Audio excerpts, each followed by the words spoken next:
This is the Detroit Sports Podcast Network.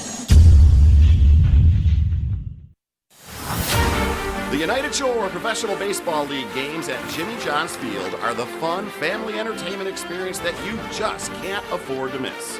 It's Thirsty Thursdays, Firework Fridays, live music Saturdays, and Sunday fun day for the kids.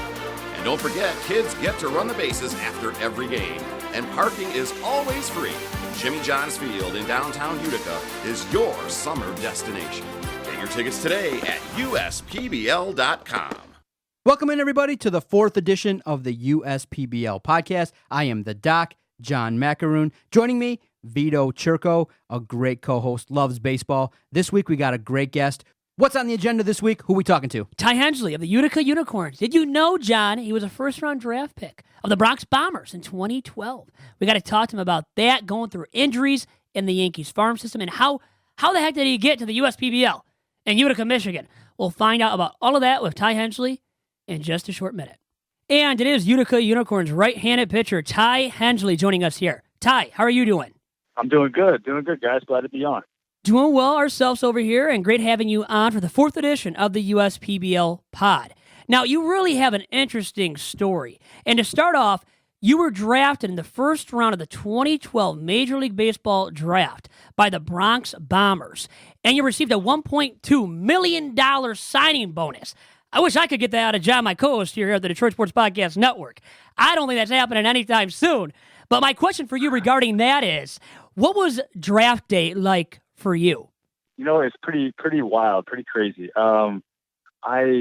I like to think I had a little bit better understanding of what was going to happen, just because my father had been through the process before. He was a second-round pick to the Cardinals out of University of Oklahoma back in '88. So I kind of had a little bit.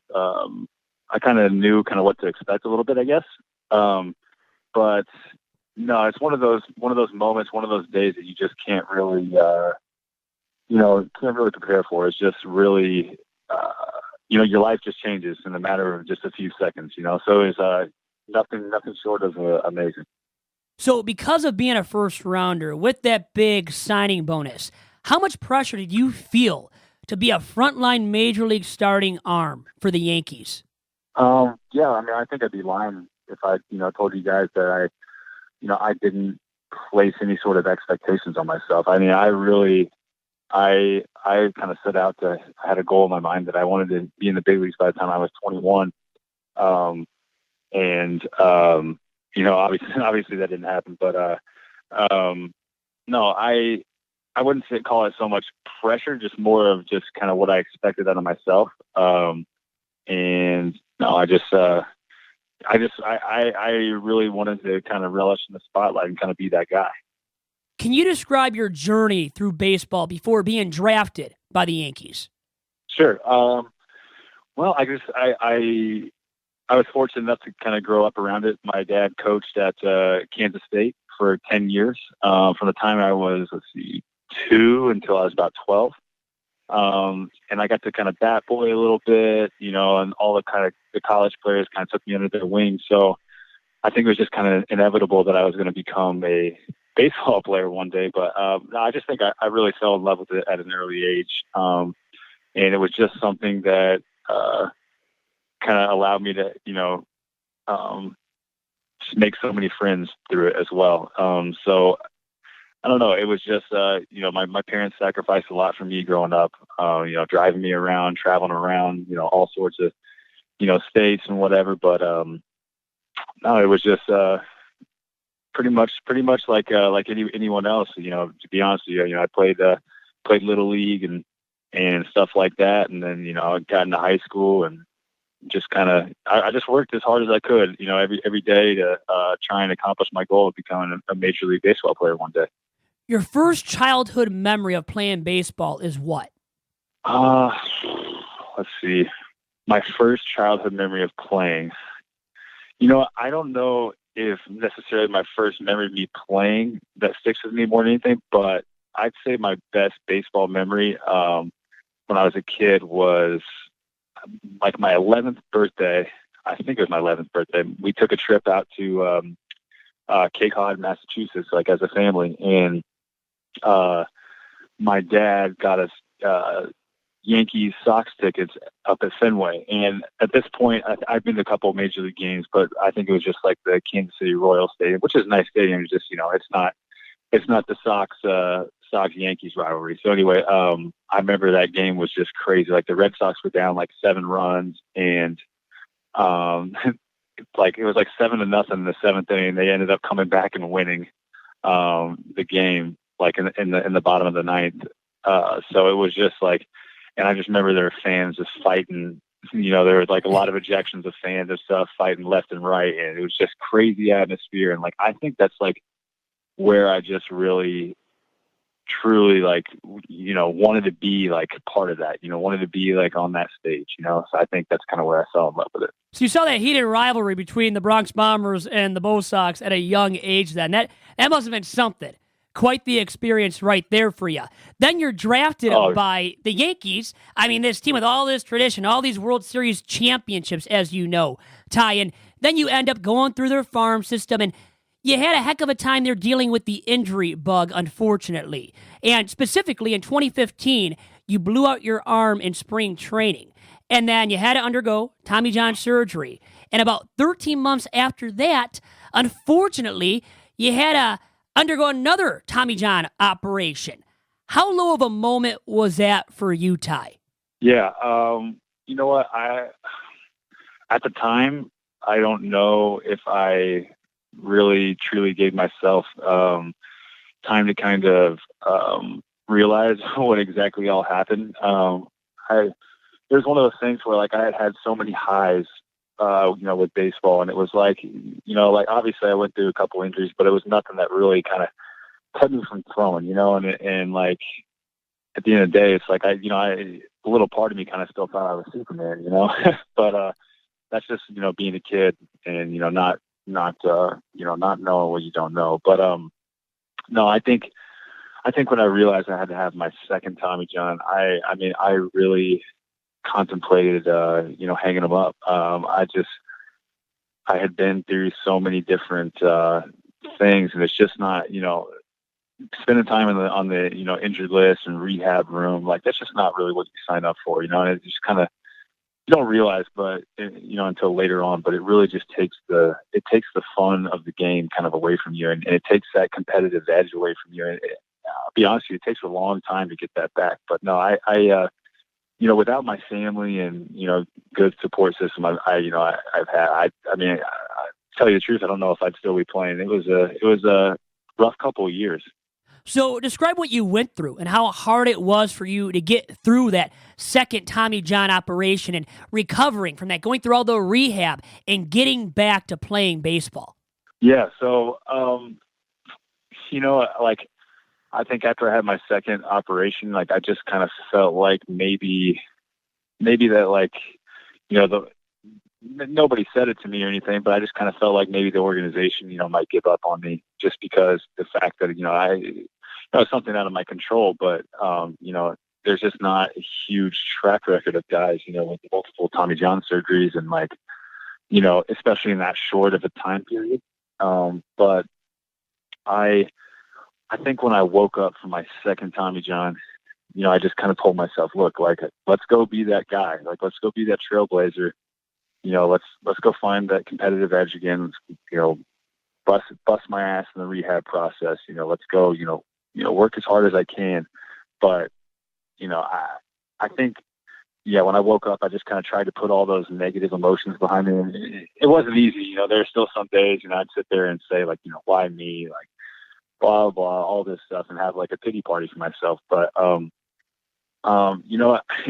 then after that, I get Rule 5 to the Rays in the end of 2016, so 2017 season. I'm coming back in my rehab with all that. It was kind of cool that the other team, still kind of believed in me. And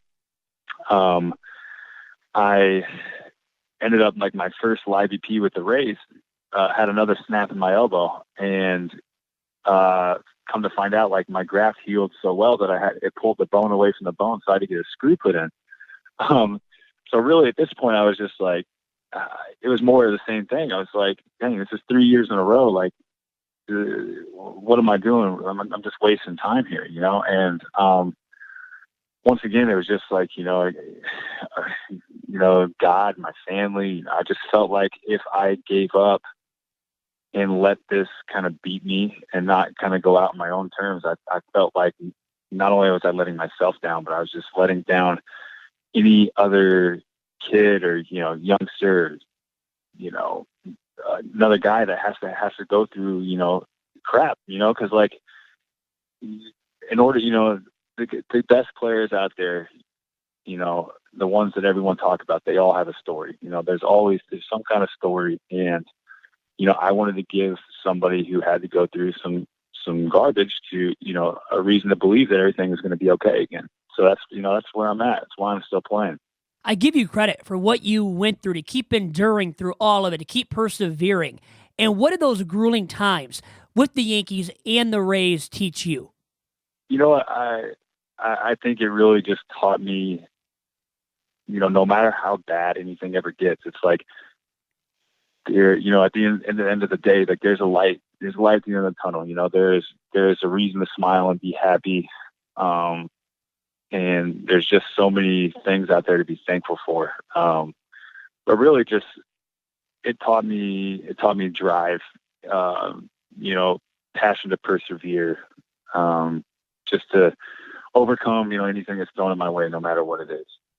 So how did all of this, your journey throughout pro ball, get you to the Utica Unicorns in the United Shore Professional Baseball League? Well, it's kind of a funny story. So last year I played independent ball in Evansville, Indiana.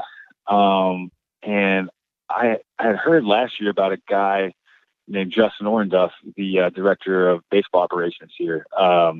He's basically the pitching, the guy who oversees all the pitching too. And, he kind of has a little similar story to me. Like he's a first round pick to the Dodgers, kind of ran into some injuries. And, I think if, his career wasn't, deterred by injuries, he'd probably still be in the he'd be in the big leagues still. But, I heard a lot of good things about Justin, and I just think it was time that, I really go full force into kind of getting that competitive edge back, working on the things that I need to work on without having to worry so much about immediate results. You know what I mean? As you mentioned, too, the director of baseball operations is Justin Orenduff in the United Shore Professional Baseball League, also the founder of the Delivery Value System, which aims to limit injuries in pitchers such as yourself. So with you bringing him up, and with all that being said by me, what kind of impact has he made on you thus far in the USPBL? Yeah, you know what? I think, in the short time that I've really been working on all these things, every week, I'm just trying to get as many reps as I can to kind of expedite the process a little bit, because this isn't something that you can kind of perfect like overnight. This is going to be, a several month long process, especially just shaking the rust off of all the injuries and stuff too. But it's really helped me kind of develop better body control, because I think that's the biggest thing for me. It's like coming back here, it's like learning how to like compete and stuff again. And obviously the adrenaline, the blood gets going a little bit, and you just, I think sometimes you just try and do it a little bit too much. But this whole kind of system is teaching me that like I can just trust my arm and trust my body to get in the right positions to where I don't have to do too much. I just let my stuff and my arm talent play for me. Do you feel like you're at the level you need to be at to get back to the big leagues? I feel like I am very, very close. Yes. My last outing was the best one that I've had, since all this stuff that I've went through. And, to give you your definitive answer of yes, I don't know if I can say that, but I can tell you that every time I go out there, I'm closer and closer. You know what I mean? So I am excited about where I'm at, and I'm excited about where I'm headed. So what's your pitch to major league clubs out there listening to this right now, potentially, to why they should pick you up, give you another shot at pitching in the majors? Yeah. Just what it's always been. I mean, my calling card, my entire professional and right before my professional career was my curveball. I mean, it's I mean, I know it's a special pitch. I don't know. I guess since the first day I was able to throw it, I was just always able to spin a ball. But yeah, that's definitely my calling card. But I'm putting in as much work as I can to try and get that good fastball velocity back. I'm not up to 98 anymore. And I've been up to 95, a little bit, and I've been carrying that late into games. But I don't know if I'll ever throw that hard again. I hope I do, but if it doesn't happen, it doesn't happen. But I'm implementing a cutter, and I really like where that's at, and I'm starting to get a little bit better feel for my changeup too. So I think if I just combine all that with better command and getting ahead of hitters again, it just makes life a lot easier. Ty, I'll leave you with this. What's your favorite part about playing for Jim Essien and the Utica Unicorns? You know what? Skip, my favorite part about playing for him is that he just knows how to manage men. He lets you be who you need to be, who you are, and he just understands the game a lot. And I think there's something to be said for that for guys that really just, who have been there, who have done it. And it's just, he makes it a fun environment for everyone in the clubhouse. So it's really cool, really neat. We've enjoyed the conversation. Now, John Macaroon here with you. I do have one question regarding the Yankees. What's it like when you're drafted and you're part of that organization and you go there with the expectation of, hey, okay, I'm going to develop in that system? Can you share with us just what it's like to be part of the Yankees organization as a whole? Absolutely. It was something from day one that I just took a lot of pride in. A lot of people say like there's nothing like putting those pinstripes on, but really like it is so true. I mean, it's just I remember whenever I decided to sign, and I went out to Yankee Stadium, and they I got to put on the uniform, got to dress out, shag BP with the pitchers. I got to play catch with Andy Pettitte, and it was just like. I got to share a locker room with Derek Jeter, Alex Rodriguez. It was just CC Sabathia. It was just I don't know. It was I don't think very many times in my life I've gotten very starstruck, so to speak. But I think at that point it was like, holy crap! Like this is real. I think that's when it kind of set in. Like one day, I'm going to be here. And I don't know. It was just something that I remember when I left that stadium, I told myself, I was like, you know what, I'm going to do everything I can to get back here as quick as possible. And the next time I'm here, I'm not, I don't want to be here just as a fan or a spectator. I want to be here because I'm trying to help this team win a World Series. But, it's one of those things, I talked to my wife about, and I'm like, I'd love to end up there, sometime down the road again, whenever that would be. But I would love to go back and kind of do what I set out to do there. But, that's not up for me to decide. Just kind of whatever happens. But no, it's a rush like no other. It was just, it was really incredible. It really was. I think anybody would have been starstruck. I mean, meeting those guys, Jeets, Derek Jeter, Andy Pettitte, CC Sabathia, Alex Rodriguez. My co-host, John, who you just spoke to, him and I would have been easily starstruck meeting any of those guys in the clubhouse. Now, what was the coolest experience you shared with any of those guys that you mentioned?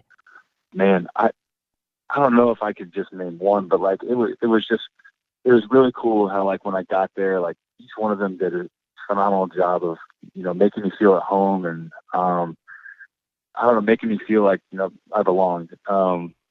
And I think the coolest thing for me was just to see that, all these people that you grow up, watching on TV, these future first ballot Hall of Famers, these guys are, they're just like you and me, they're just people at the same time. They're competitors and they're really great at what they do, but they're just, we're all human, we're all, we all, I don't know. It was just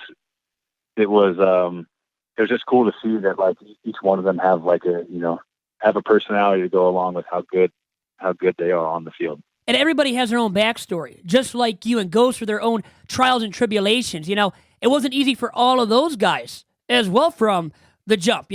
It's just how it is, even for these Hall of Famers like that, Ty. And with that being said, Ty, thanks for all the time, man, and best of luck the rest of the way this season with the Utica Unicorns. I appreciate you guys. Thank you so much for having me on. I really enjoyed talking to y'all.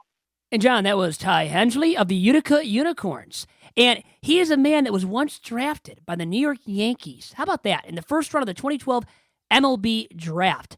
And look at what he has gone through. He has continued to persevere. He actually went through 2 Tommy John operations within about 13 months of each other. And he has gotten through all of that, even pitched in the Frontier League, as he noted during our interview, Doc. And now with the Utica Unicorns and the United Shore Professional Baseball League. I really enjoyed hearing the stories. Imagine going into, the clubhouse and all these legends are there. And he set the scene. Imagine, you're a youngster and you're getting drafted and you get to go out there, put on a jersey at Yankee Stadium. Wow, man. Good for him. I hope he has an opportunity to really live out his dreams. And like everyone at the USPBL, they want to develop, and he feels like he's really, really close, and that's a great sign. Yes, he's inching closer and closer to his return to the big leagues, and we hope Ty Hensley gets back there one day and one day soon. Now, how about the Player of the Week in the USPBL? And for the week of July 29th through August 4th, it is Birmingham Bloomfield Beavers, Garrett Christman. And he is a former draft pick of the San Francisco Giants, earning the honor for the first time this season. On Thursday night last week, Christman tossed 7 scoreless innings, striking out 5, and allowed just 2 hits, and the Beavers win over the Diamond Hoppers. A native of Noblesville, Indiana, Christman leads the league and wins with 4 strikeouts of 53, innings pitched with nearly 70, and games started with 13. Christman and the Beavers will take on the Westside Woolly Mammoths on Wednesday night for peanut-free and gluten-free night. The first place showdown is slated to start at 7:05 p.m. with gates opening at 6 p.m. And with that being said, how about time for delivering the promotions for this week at Jimmy John's Field in downtown Utica, Michigan from Wednesday through Sunday. And with that being said, here are those promotions, starting with Wednesday night at the ballpark. And on Wednesday night, it is peanut-free and gluten-free night at the ballpark. On Thursday, it is Firefighter Appreciation Night. And also, my favorite thing at the ballpark, Thirsty Thursday night. And that's good for everybody. Friday, it is Catholic Night at the ballpark, presented by Alliance Catholic Credit Union. Guess who is Catholic that is going to that ball game on Friday night with his family and friends, including John Macaroon? He got an invite somehow, some way. We're going to be in the Cabana Suite at the ballpark, and we got the hookup through Scott McDonald at the United Shore Professional Baseball League. It is DSP night, you could say, at the ballpark as well. And on Friday, by the way, it's also Friday night fireworks spectacular. So that is always, always very fun at Jimmy John's Field. So make sure to go Friday night for that and much more fun at the ballpark. Saturday is world-famous Superstars happening at the ballpark and Metro Detroit Chevy Dealers Family Campout Night. And Sunday is Ice Princesses presented by Fairy Tale Entertainment and free, yes, free Dippin' Dots. Are you a fan of Dippin' Dots, John? Oh, yeah, the kids love it. When I took the kids out earlier this year, they got the helmet filled with Dippin' Dots, and they crushed it, 2 of them, and they wanted to go back for more. I had to say, hey, guys, slow down a little bit. The food there is great at the USPBL. I'm looking forward to this Friday, Catholic Night, USPBL action, Detroit Sports Podcast. All the podcast hosts are going to get out there, have a good time, and really show everybody appreciation for being part of this great project. All we can do is pray for a nice night at Jimmy John's Field in downtown Utica on Friday night as part of Catholic Night at the ballpark. Yeah, last year was a great experience. I mean, we got everybody out there. We got a chance to was really interesting. We got a chance to hold the trophy that they win. That was very cool. They passed that around. That was awesome last year, John. They treated us really with a lot of respect, and we had such a good time. Everyone was really, really thrilled with the baseball, the quality of the game. Everybody had a good time, and just when you have an opportunity to get everybody together, and I think if you're a business owner, you should definitely take advantage of the opportunity to go out to Utica, go out to Jimmy John's Field. For all information on how to book a suite, there's several opportunities for businesses out there to cater to their customers and their clients. Go visit USPBL.com. Really, I can't say enough about the experience that we had. We had a good time. We were laughing. We were sharing stories. I think one of the good things was we had an opportunity to really thank those that have helped the podcast. And those that have previously helped the podcast continue. Great experience that I had covering the Detroit Lions and covering the Tigers and covering the USPBL. we would not have been able to learn the ropes, the ins and outs of certain things that you do and don't do in covering sports without the help of those in the media. And it's always good to give back and say, hey, come on out. Let's go out to Jimmy John's, have a good time, eat some good food, have some drinks, share some laughs. And I don't know why last year it turned into let's make fun of John Fest. Well, it was good. Your wife was doing it too. She was spearheading that effort, by the way, to make fun of you. Yeah. But she has a right to. She's been married to you for how long? Almost 10 years. 10 years too long? Almost a decade too long being married to you? Come on, man. She has a right to rip you as much as possible. So, by the way, last year we went for a Sunday matinee game at the ballpark. It was Sunday Fun Day, remember, for all of us that went as part of the DSP Appreciation Day, per se, at Jimmy John's Field. This year it's a Friday night, and once again, fireworks spectacular. Are we staying for the fireworks spectacular this Friday night, John? What do you think? Can you hang, Vito? We're going to have a good time. Can I hang long enough? I think so, and your kids will enjoy it. What a fun family atmosphere once again at Jimmy John's Field for all kids and friends and everybody when you go as a group. And it's a great opportunity, too, for your family, too. A special night for your folks, too. You asked how long I've been married. Your folks have been married for quite the long time. They're celebrating a good day. Wait, tell me, you found out about this? This is hilarious. Your wife talked to my mom. No, I found out because How do you find out? Vito, haven't you figured out I'm particular, okay? So when I extend out an invite, you and I, our families, have the most tickets. You're allotted 4, and I'm allotted 4. And so when I extended the invite to your mom, obviously through my wife, we found out. Yeah, there we go. Yeah, he's scared of my mom, okay? He's scared of women, by the way. I don't even know how he got married, but no, go on. We found out that Friday, the fireworks spectacular, will be a very special day for your family. And if you care to share, it's a great story. And when I heard about it, I'm like, awesome. Maybe we'll get a chance to celebrate all together. They're celebrating 33 years of being married. And I do not know how they've made it 33 years. 33 years. You know, Ty Hensley has persevered through a lot of stuff in his baseball career. My parents have persevered through a lot of stuff to get to 33 years of marriage. So, you know what? Happy for them at the same time. And congrats to my mom and dad. That is Elizabeth Churko and Jerome Churko for 33 years of being married. And maybe one day I will be married for 33. Maybe one day you and Andrea will be married for 33 years as well. Man, take advantage of it. Go out there, take advantage of the suites. Great baseball action, and you really have a good time. Family friendly, and the best thing is about the USPBL is great baseball action. You get to see young, up-and-coming baseball players, and you can have a great vantage point, a great time, not too expensive, and well worth your dollar. Again, for all information regarding USPBL, how to book a suite, how to get grandstand tickets, go visit USPBL.com. Don't miss out. Your summer destination, the United Shore Professional Baseball League. 2 things really quick. The Westside Woolly Mammoths taking on the Eastside Diamond Hoppers on Friday night when we're there. And guess who's going to be playing in that game then? Subsequently, Pat Adams, friend of the podcast. Will he be going 3 for 3 or 4 for 4 Friday night? He better be, with me in attendance, okay? A lot of expectations on that fellow De La Salle alum. Also really quick, how about the Birmingham Bloomfield Beavers manager, Chris Newell, being at my charity game and coaching third base? Did you listen to him when he was coaching you at third base, John? I want to tease this story. Listen to Two Bad Hombres this week as we share what Chris Newell, his expertise at third base. He actually had to leave the game early. He did. And somebody that is affiliated with this podcast took over for him. And I don't know if you paid attention. I don't think you did because you were busy emceeing the event and making sure everything was cool. I'll tell you all about it on this week's edition of Two Bad Hombres. I learned a lot from Chris, and I was the third base coach for 2 innings at the softball game, and it was a great time, man. I liked it. I was like, oh my gosh. I made one mistake a little bit, but I got away with it, and my team scored a bunch of runs after Chris left. Yeah, how did you guys win with you being the third base coach? It was great. Hey, one thing you'll never be as good as Chris, or just will never happen for you, you will never be as good looking as Chris Newell. I had a great conversation with him. Chris, good guy. Seriously, though. Good guy. Coming to my game like that and supporting my cause for Make-A-Wish, Michigan. A competitor. I had a great conversation with him, and I'll elaborate further on this week's edition of Two Bad Hombres. Thanks so much, everyone, for tuning in. You can follow the USPBL on Twitter at USPBL. If you can't get out to the contest, make sure you go to the YouTube page and you can watch some contests live. You can stream it for free live on the internet. That's the way to go, man, if you want to catch up on some USPBL action. And for all news and notes regarding the league, go visit USPBL.com and make sure you tune in each and every week. We got great guests, great conversation regarding the league here on the Detroit Sports Podcast Network.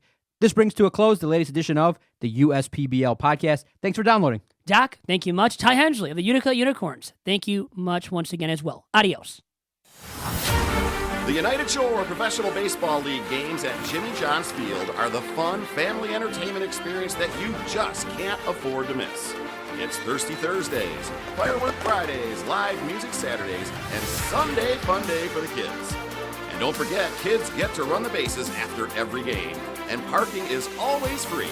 Jimmy John's Field in downtown Utica is your summer destination. Get your tickets today at USPBL.com.